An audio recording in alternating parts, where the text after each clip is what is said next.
Welcome back, spring sprouts. It's corn planting day.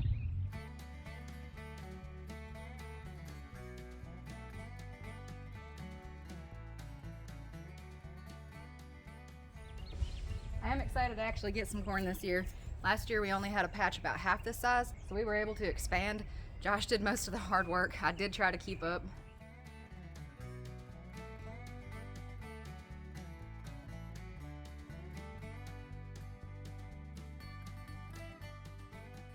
Now, I am breaking one of my own rules.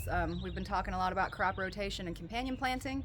Normally, you don't want to plant corn where you had corn last year, but honestly, guys, I have a north-facing garden. Back of my house is right there, and this is the only spot in my entire garden that actually gets enough sunlight for corn. So we are going to plant the corn there again this year, but we're going to do a ton of beans around the base, and we're probably going to throw in some more squash. You guys might remember last year, we had our squash over here, and I battled with the squash vine borer. That is a losing battle, y'all. That's not a fight you want to be in.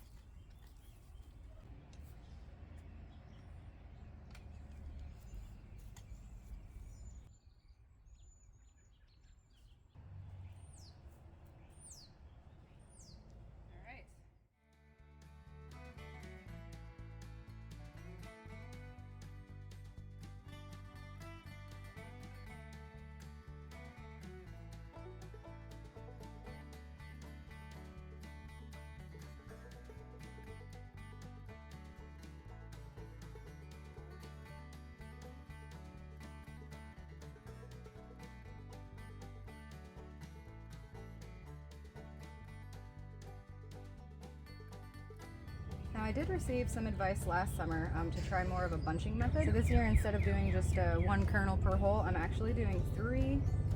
And this is something that the Native Americans used to do. However, I've never done it in practice myself. And speaking of the Native Americans, we're going to talk about the 3 sisters. The Native American method for gardening is the earliest record we have of any sort of companion planting. They knew that if you grow your beans with your corn, not only did the beans put something in the soil that the corn needed, nitrogen, but also if you grew squash on the bottom, you had less weeds to pick. The corn provides a structure for the beans to grow up. The squash not only keeps the weeds down, but it is shade tolerant. It likes it down there. And all 3 of these plants working in tandem together, sharing soil, sharing root systems, they're all the healthier for it. So once we get all of our corn planted, as soon as it's about this tall, we're going to plant our beans. A couple weeks after that, we'll plant our squash.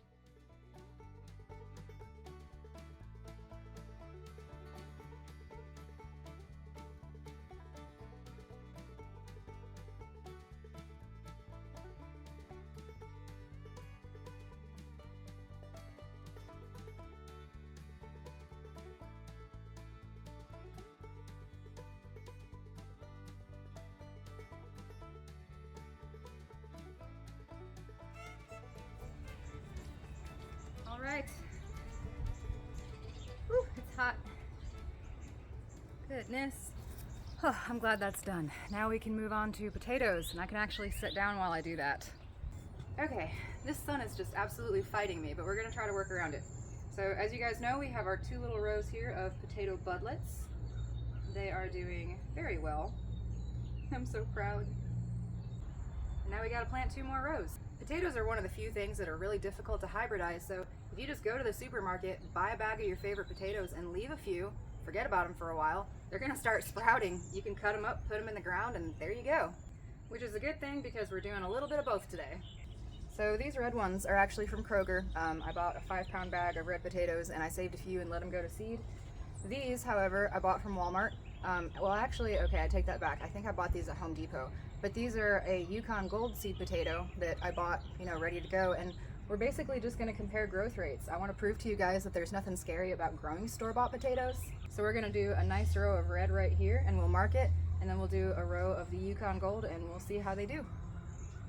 So if you've got one that looks like this, kind of on the small side and only one clear root coming off, just plant this entire thing by itself. Now, if you have one that looks like this, you can cut around these and separate the potato into multiple pieces and have more to plant. Now, I have heard people say that you should do this a couple days in advance and kind of plan ahead so that these open ends can kind of skin over. I've done it that way and I've done it this way, and honestly, I've never had any positive or adverse reaction either way. Like, they seem to do just fine. So, companion planting. What companions well with potatoes? We know that they're a root crop. We know that potatoes grow deep and take up a ton of space underground. So it goes without saying that you're not going to want to plant something next to it that's going to compete for that space. So don't intermix carrots with it. You can plant them separately, side by side, with space in between. That's fine, but don't intermix your seeds. You also want to avoid cucumbers, melons, any sort of squash, pumpkin, zucchini. All those are going to require a ton of water, and it's going to take away from the potatoes themselves. So best thing for potatoes is beans.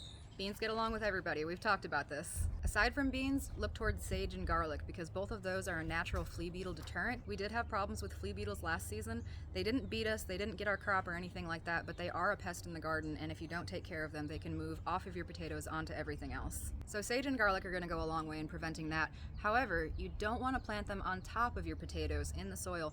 You want to actually get some little pots and just plant them in there and kind of move them around and keep them around the edges of your beds. The garlic itself is a bulb. It will compete for space with the potatoes if they're planted too close together, and the potato bush itself will just choke out the sage. It's not going to have a prayer in there. It's such a small little guy next to such a great big bush. All right, and I've actually got a different spot over here where I want to plant some more. So I'm going to go ahead and do my row of Yukon Golds. These two little beauties.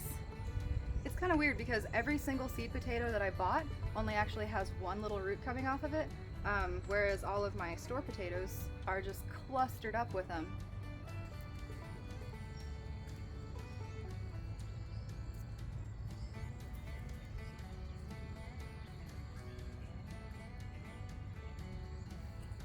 Yeah.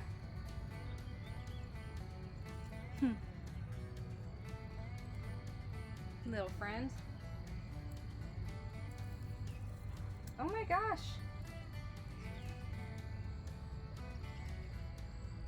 You guys. I'm so happy to see them. Look. These beds are so healthy. All right, we officially have 4 rows of potatoes and we found about 30 worms in the process. Make that 31. I am so proud of these beds for only being a year old. Like, seriously, this is amazing. That is it for today, guys. We're gonna water everything really well. We don't have any rain scheduled for the next few days at least. It's gonna be nothing but beautiful, glorious sunshine. So hopefully all of our sprouts will put on some growth and you guys can actually see them next time around. I had to use a magnifying glass for the carrots, I'm not gonna lie. But we will see you all in the next one.